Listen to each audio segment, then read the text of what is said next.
Encore jeune, édition festival, eh bien, nous recevons un jeune qui fait bouger la communauté et ce n'est pas peu dire bouger la communauté. William Burton est notre invité pour cette fois-ci.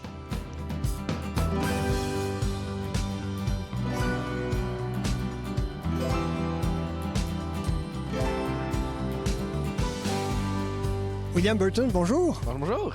J'ai envie de te demander pour commencer, William, tu permets qu'on se tutoie? Oui, absolument. Vas-y. Tout à fait. J'ai envie de te demander, comment est-ce que tu te sens maintenant que tu es un enfant adopté de la francophonie ontarienne?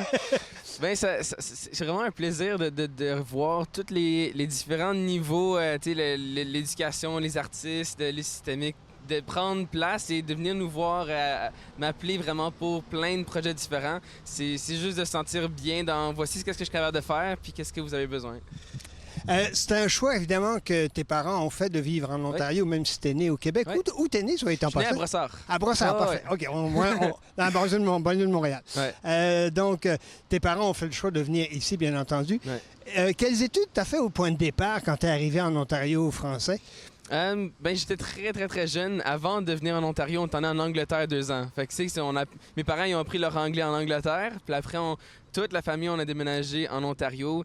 Et c'est où est-ce que j'ai appris à parler tout court, français, anglais, peu importe. Je suis 100% bilingue et franco-ontarien, quasiment natif de souche, là. Puis ça a été de faire mes études élémentaires en immersion française jusqu'à 3e année. Puis là, d'aller à une école francophone à partir de ce moment-là jusqu'à la fin. Là, donc, Et toujours ici à Ottawa? Oui, toujours à Ottawa, vraiment dans l'ouest d'Ottawa, dans le très forêt. Mes amis appelaient ça tout le temps donc, dans le forêt. un peu plus loin d'où est-ce qu'on est maintenant. Dans le rural, oui. C'est ça, exactement. Oui, tout à fait. Absolument.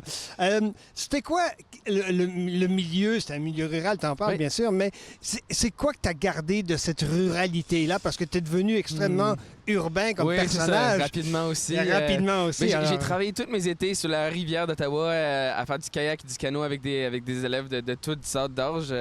Je pense que je sais pas, j'ai gardé cette essence de je veux être dehors plus souvent que possible. Faire des tournages comme ça aujourd'hui, ça me fait beaucoup d'être à l'extérieur. C'est ça que je garde en fait, l'espèce de sentiment de vouloir sortir dehors le plus souvent possible.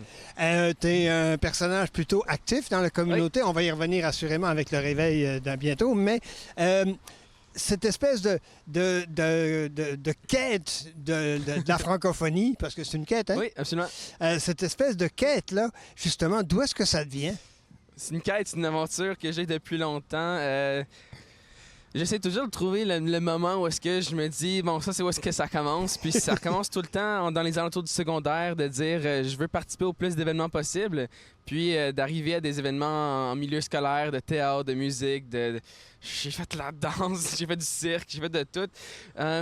Puis d'apprendre que c'est pas tous les jeunes autour de moi qui ont cette réalité-là, qui peuvent pas tous aller à ces événements-là. C'est de voir comment que je peux le rendre le plus accessible possible. Puis c'est par l'information que je passe beaucoup. Il faut que j'informe beaucoup les jeunes. Voici qu'est-ce qu'il est capable de faire. Puis deuxièmement, c'est de voir est-ce que vous pouvez vous rendre ou sinon comment est-ce que je peux le rendre chez vous. Donc on rentre dans le virtuel à ce moment-là. Tout à fait. Mais ce qui est très intéressant dans ta démarche et ton cheminement, c'est que ce sont des incitations culturelles, absolument. pas nécessairement économiques, Non, religieuses, philosophiques, Non. je sais pas trop, ou même ethniques. C'est vraiment un cheminement culturel que tu fais. C'est à la base quasiment identitaire. La culture m'a amené à aller vers des festivals et tout ça. Mais au secondaire, de se demander est-ce que je suis prêt à m'identifier comme francophone, comme franco-ontarien, c'est des grosses questions de construction de soi-même au secondaire. Puis je me suis dit, paf, c'est ça que je veux faire. Je veux faire les deux, français et anglais. Puis je vis 100% en anglais ici autour de moi avec plein de types d'artistes et de musique, mais je veux avoir l'équivalent. Puis pour ça, il faut que quand même je me batte pour aller à des endroits et sortir mes amis. Ça signifie quoi la culture pour toi? Est-ce que ça se définit par son contenu ou par les gens qui la font? J'ai beaucoup de visages qui me viennent en tête quand on parle de bien, culture. C'est des visages, que ça soit jusqu'à mon grand-père qui est décédé aujourd'hui, qui me l'a présenté en premier, et jusqu'à des artistes plus jeunes que moi-même que je veux faire connaître autour de moi. Donc, c'est vraiment la communauté que je vis avec. Et il y en a plusieurs. Là. Je connais les Sudburois, les Ottaviens, les Françaisquois qui changent de province. Il y en a plusieurs. Là. C'est vraiment très intéressant qu'on se définisse par la culture. Comment tu fais pour vivre dans ce cas-là? Parce que la culture, on dit que c'est pas très payant. Oui, bien c'est en se mettant en équipe, en prenant des personnes qui ont des forces importantes dans des qualités que moi je n'ai pas, puis de se mettre ensemble puis de dire voici, on se met en équipe et puis on présente des projets à ceux évidemment qui ont des projets à faire ou des subventions. Puis ça part beaucoup dans l'éducation. On mélange beaucoup l'identité et la culture dans ce monde-là. La raison pour laquelle tu t'es lancé dans cette démarche-là, c'est parce que tu te rendais compte que la culture ou la franco-ontarie était un peu stagnante, elle ne bougeait pas assez à ton goût, ou est-ce que c'est parce que tu veux vraiment faire avancer les choses? J'ai vu des moments où est-ce qu'on pourrait vraiment faire avancer les choses, puis j'ai beaucoup aimé et j'aime encore le défi d'être jeune et d'accomplir des choses qu'on ne devrait pas nécessairement être capable de faire encore, ou que la communauté ne voit pas nécessairement la réalité dans ces rêves-là. Donc, c'est un mélange de « je pense que je suis capable de le faire » et je veux le faire pour faire avancer les choses. C'est un beau mélange. As-tu l'impression que la communauté est assez ouverte? Et je parle pas simplement de la communauté des jeunes. Je parle de la communauté, que ce soit les gens au centre Pauline-Charon ou dans l'Ouest ici. Est-ce que la communauté franco-ontarienne, et particulièrement d'Ottawa, Vanier, etc., elle est prête à s'engager? Prête à s'engager, absolument. Il faut souvent qu'on informe le monde. Que ce soit pour un spectacle, pour que ce soit pour venir à une activité ou s'inscrire pour un infolette ou quoi que ce soit. C'est juste de l'information qu'il faut que ça se rende. C'est très difficile dans nos jours avec tous les types de manières de se rendre au monde. Mais dès qu'on embarque, ils sont là à chaque jour. C'est très difficile, par ailleurs, d'aller les rejoindre parce que, bon, évidemment, si on utilise la radio et la télévision communautaire comme nous autres, c'est une façon de le faire, évidemment. Si on utilise, je ne sais pas moi, la radio ou la télévision conventionnelle, c'est un autre moyen, mais il y a d'autres moyens, évidemment. Il y a le web, il y a les médias sociaux, etc. Et parfois, les générations ne sont pas nécessairement habituées à ces nouvelles technologies-là. Comment est-ce que tu fais pour les rejoindre à ce moment-là? Habitués ou souvent qui sont à la même place. On est tous tellement à différents âges partout que c'est difficile de dire quand on veut atteindre le grand public de tout segmenter. Mais c'est de voir qui est-ce qu'on va aller chercher. Puis souvent, moi, j'aime beaucoup quand que tout le monde est regroupé à une place. Tu sais, les festivals franco-ontariens, tout le monde est là. Fait que là, tu peux regrouper tout le monde ensemble. J'ai envie de te proposer un projet. Oui. Et le projet est le suivant. C'est tout à fait fictif, mais je veux comprendre ta démarche. C'est pour ça.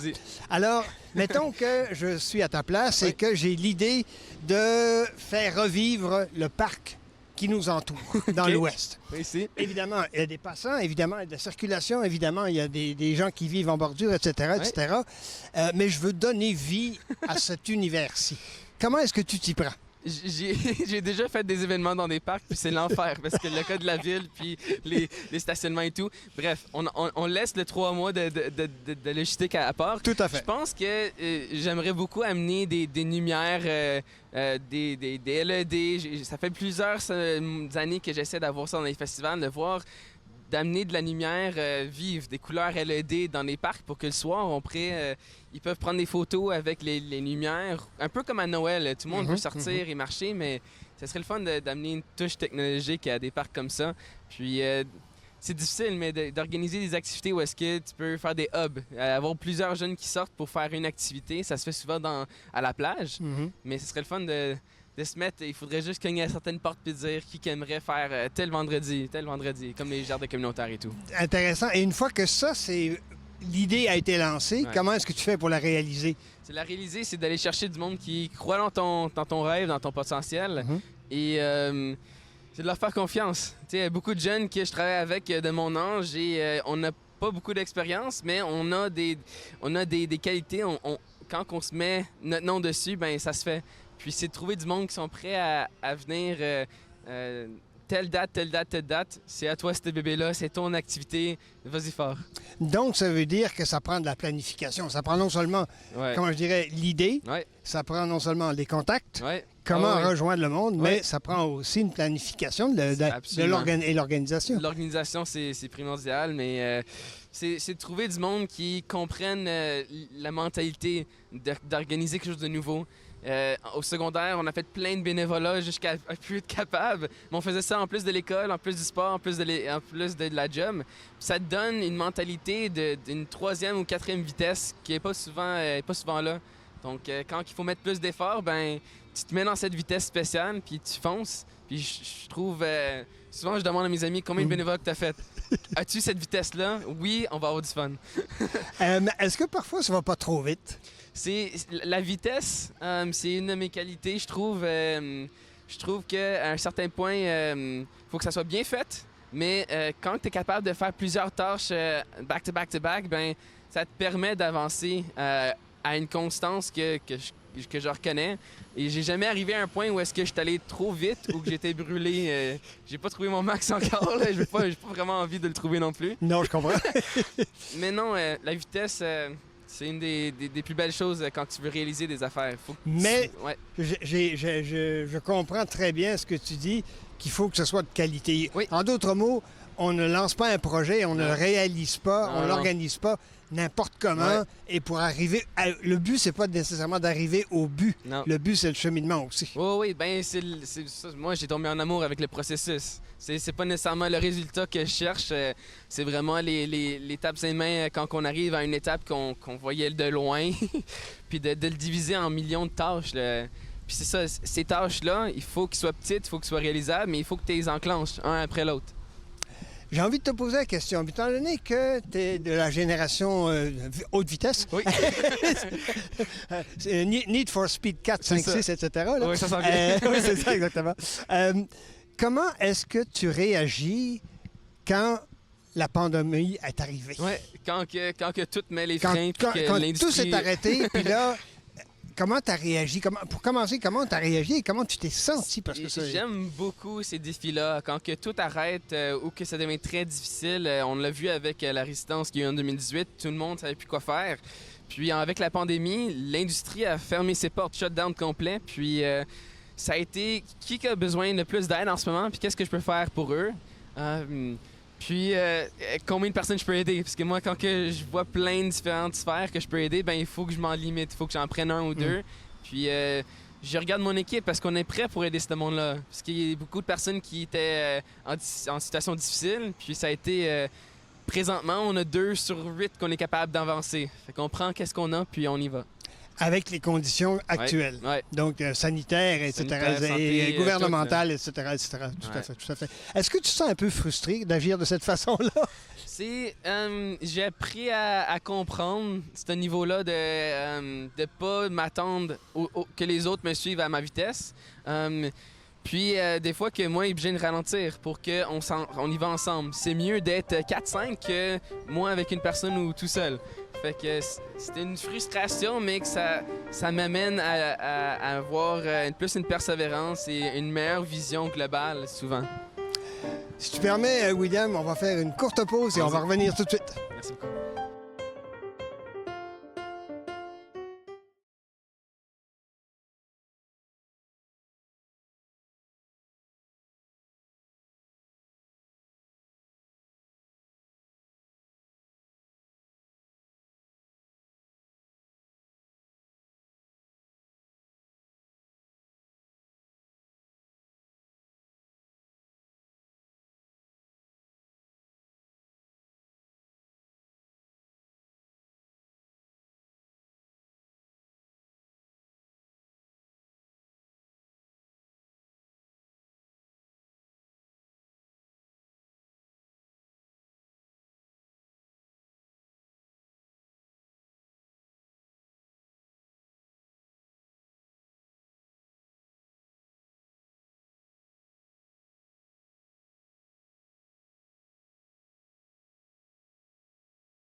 De retour avec William Burton.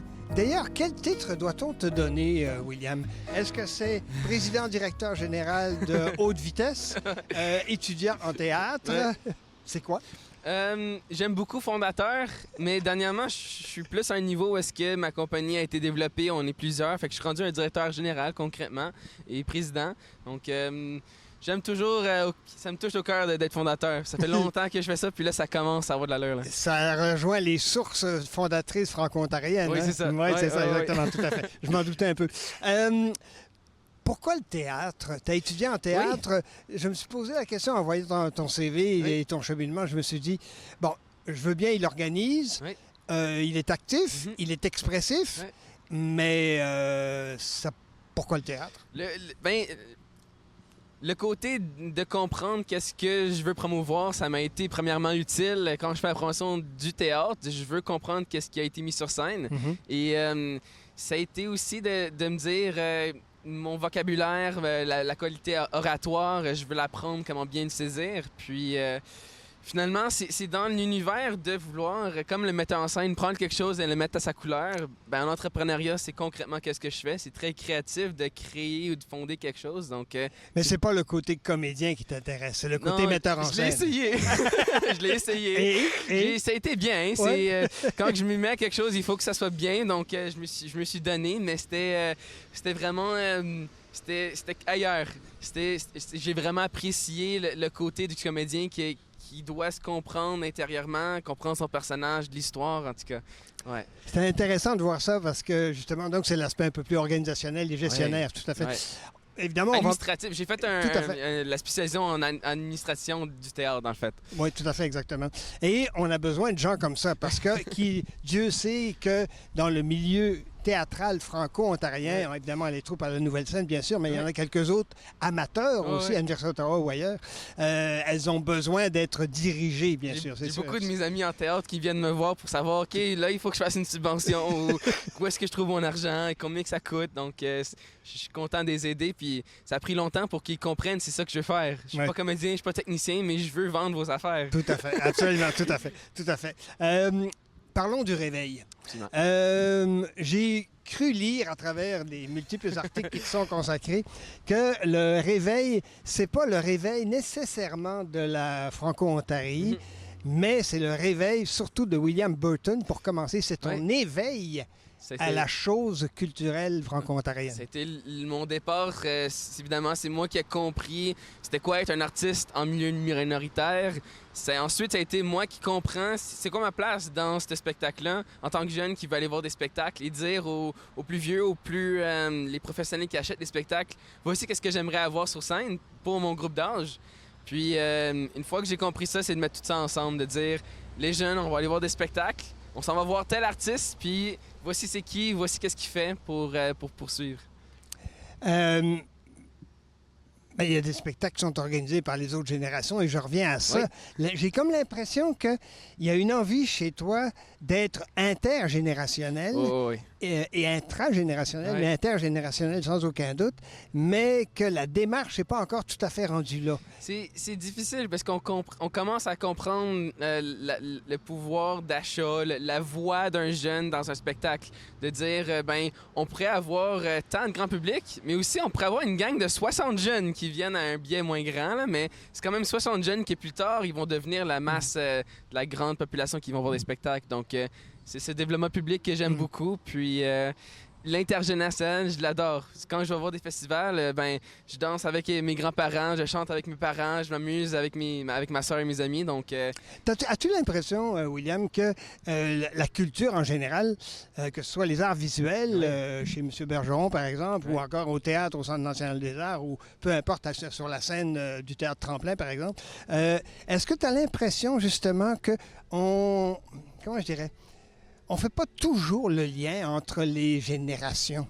En d'autres mots, il y a des spectacles pour les aînés, il y a des spectacles pour les jeunes, il y a des spectacles pour les bébés, il y a des spectacles pour des expositions picturales pour, je ne sais pas, moi, par exemple, ce qui est en train de se faire, bon, c'est sur l'autre côté de la rivière, mais c'est une réalité de ce côté-ci aussi, par exemple, l'exposition en art extérieur pour ceux de moyen âge. j'ai l'impression que c'est un peu ségrégationné, tout ça. Ça l'est, et ça n'empêche pas que je peux amener un jeune sur un bateau pour des poèmes. Tu sais, il y a plein de différentes activités où est-ce que on pense pas nécessairement que les jeunes veulent être là, mais quand que je vois vraiment la grande brochette des artistes chevronnés, la relève, puis les jeunes qui vont faire peut-être une chanson dans la soirée, c'est quelque chose de beau d'amener cette jeunesse là-dedans, l'inclure. Mais ça me dérange pas d'avoir cette segmentation. C'est grand public tout le temps, souvent. Puis de voir le mélange, c'est qu'est-ce qui est beau, mais ça part de soi-même. Moi, je veux me rendre là. Ouais. Le réveil, tu l'as organisé avec ton ami Noah Graham. Oui. Parle-moi un tout petit peu de Noah Graham, parce que lui, autant connaît-on un peu plus William Burton, oui. autant Noah Graham, oui. malheureusement, on ne le connaît pas. Oui, ça a été au secondaire celui qui a souvent pris... On s'est donné un accord. On s'est dit que lui allait prendre le crédit si c'était une bonne idée, puis il allait prendre le blâme si c'était une mauvaise idée. Parce que moi, j'étais 100% pas à l'aise avec mes choix au secondaire. Je disais, essaye ça. Je m'en fous que ça change pas, je veux juste le voir. Puis lui, il avait la confiance que ça prenait pour foncer, puis il avait compris comment gérer une équipe à ce moment-là. Donc, je le suivais. Puis tranquillement, on s'est remis à nos forces de quand même lui foncer, puis moi avoir des idées. Ça a été ça. Puis il a quitté pour la Belgique, fait que je l'ai perdu 2-3 ans, mais on s'est retrouvés dernièrement dans les dernières 2 années pour retravailler ensemble depuis. Est-ce que justement son approche à l'entrepreneurship est la même que la tienne? En d'autres mots, la différence que moi je perçois, c'est que j'ai comme l'impression que toi, étant super extrêmement rapide, efficace et tout ce que tu veux, j'ai comme l'impression que Noah Graham est un peu plus calme, posé, calculateur un peu, réfléchi peut-être un peu, je sais pas. Je trouve que dernièrement, on a trouvé ça de mes amis, je donne plusieurs challenges. T'sais, je suis l'initiateur des défis, puis il faut du monde fou pour prendre ce défi-là. Puis Noah, c'est quelqu'un qui peut prendre n'importe quoi qu'on lui lance, puis il peut le réaliser, et je peux avoir 100% confiance en lui pour ça. C'est très intéressant d'avoir un acolyte aussi important. Parlons justement du réveil. Comment c'est organisé? Parce que présentement, dans l'idée de ceux et celles qui nous écoutent, c'est une entité, ça a un nom, ça a une identité, toi principalement, mais... C'est quoi cet organisme-là et comment est-ce qu'il est organisé, structuré? On a structuré ça depuis le confinement. Ça a été vraiment la deuxième phase du réveil. Ça a été de l'amener au virtuel. Mais en décembre, on voulait avoir des émissions. On voulait avoir des animateurs qui allaient un jour parler des spectacles. Puis en mars, on a lancé notre centrale. Et le 15 mars, il y a eu la pandémie. Fait que là, on a fait énormément de spectacles et ça a été du timing d'en faire. Mais le réveil, dans le fond, c'est construit où est-ce que moi, je vais me chercher les contrats. J'ai Laura Anne, qui est notre gestionnaire des projets. Elle va dire, voici, on divise tous les projets comme ça. On a Émilie qui fait la communication, on a nos animateurs et on a François Desormeaux qui fait la technique. Puis Noah qui me suit de près pour foncer. Mais là, François Desormeaux, il est un peu plus vieux que vous. Oui, c'est une perle, François Desormeaux. On s'est connus pour la Résistance. Il voulait faire un live où est-ce que tout le monde allait pouvoir montrer qu'est-ce qui se passait sur le terrain. Puis depuis ce live-là, on est deux doigts, tout le monde ensemble depuis ce temps-là. Mais oui, il est assez âgé, mais il a l'expérience. Puis il a le vouloir de nous le transmettre, cette expérience-là. Donc c'est vraiment Quand il me dit international, c'est vraiment la représentation exacte. Hein? Oui, tout à fait, absolument. Qu'est-ce qui te ferait plaisir au niveau des accomplissements? Parce que, bon, ce sont des projets, tu fonctionnes beaucoup par projet, par présent, par projet, bon, etc. Une fois que le projet est arrivé jusqu'à un certain point, est-ce que tu vis un deuil et où tu te relances tout de suite dans d'autres choses? Il y a toujours quelque chose qui suit. Mais, donc, on évite le deuil. J'ai pas de deuil quand que je fais des projets. Quand que je réussis pas à avoir des projets, des fois, c'est difficile parce que des fois, il y a plusieurs autres personnes qui essaient d'avoir le même projet que toi. Mais bon, on continue. Un accomplissement que j'aimerais avoir bientôt, c'est d'avoir le réveil dans une salle de spectacle et de créer un hub communautaire jeunesse. Donc, d'avoir des spectacles virtuels en ligne, mais d'avoir des jeunes qui viennent, un peu comme David Rogers, avoir une télé peut-être, que des jeunes viennent aider. On travaille beaucoup avec vous autres, justement, parce que c'est très communautaire. Qu'est-ce qu'on veut faire? Mais salle de spectacle et hub, où est-ce que les jeunes peuvent venir exercer un peu de vidéo, se pratiquer en live stream et voir des spectacles. As-tu l'impression que la télévision sur le web ou la télévision sur les ondes normales, c'est l'avenir? C'est l'avenir. Les temps ont changé énormément. Parce que que- la tension... Tu peux faire, peut-être pas au niveau qualité, Ouais. mais au niveau, comment je dirais, potentiel de réalisation ou de Ouais. production. Tu peux faire à peu près tout avec un iPhone ou un cellulaire. de nos tu sais, jours, c'est fou. De nos jours, tu sais. Il y en a qui ont même des moyens d'éclairage dessus avec double caméra, enfin, Ouais. tout ce que tu veux. Là. C'est un peu fou, là, mais je me dis, est-ce que justement, tu sais, le mode de production Mhm. qui est communautaire, qui est le travail d'équipe, Oui. souvent maintenant est réalisé par une personne. Oui, François Desormeaux, il arrête pas de me le dire. sais- L'émission que tu fais en ce moment, William, ça prend 4 personnes, 3 personnes souvent. Puis là, c'est juste plus de préparation, plus de stress des fois, mais quand on est bien planifié, ça enclenche un après l'autre. Mais oui, la qualité est différente que d'avoir des grandes caméras, des gros setups. Mais c'est de la rapidité. Mes émissions, ils durent même pas 2-3 heures. Ils sont live, puis ils sont oubliés après. Moi, je te pose une question, justement, et c'est intéressant parce que dans toute société, dans toute organisation, il doit y avoir au moins un souci minimum de conserver ce qu'on fait. Oui. Non seulement dans la mémoire, Oui. non seulement dans le papier, Mhm. mais aussi dans l'aspect audiovisuel comme Oui. tel des choses. Qu'est-ce que tu fais pour garder une, une trace, Oui, pour ne oui, pas ben- parler d'autre chose, une trace, on parlait de source, une trace donc de tes productions, par exemple, ou de tes réalisations? On a. Moi, j'ai compris 2 choses dans cette question-là. J'ai compris aussi de garder le savoir-faire d'une ancienne façon de faire de la vidéo aussi. Nous, on a des cahiers de régie. On est quand même très, très, très similaire à ce qui s'est déjà fait. Puis deuxièmement, c'est d'archiver. Moi, j'ai commencé à faire des vidéos en 2013-2014 et je les ai toutes publiées, même s'ils n'étaient pas bonnes. Parce que maintenant, je peux me regarder et je peux voir la progression. Et mes animateurs, je dis tout le temps, ça sera pas parfait qu'est-ce que vous faites, là, mais on veut vous voir progresser. C'est ça la beauté là-dedans. Est-ce que tu as le souci de garder ça pour les générations futures, non seulement pour te critiquer Je toi-même? pense pas qu'on est à ce point-là historiquement. Ah, mais c'est ça que je sais pas. C'est ça justement que je sais pas. Ça se passe sur Internet, donc ça va rester là à tout jamais. Non, Euh, pas nécessairement, William. Pas nécessairement.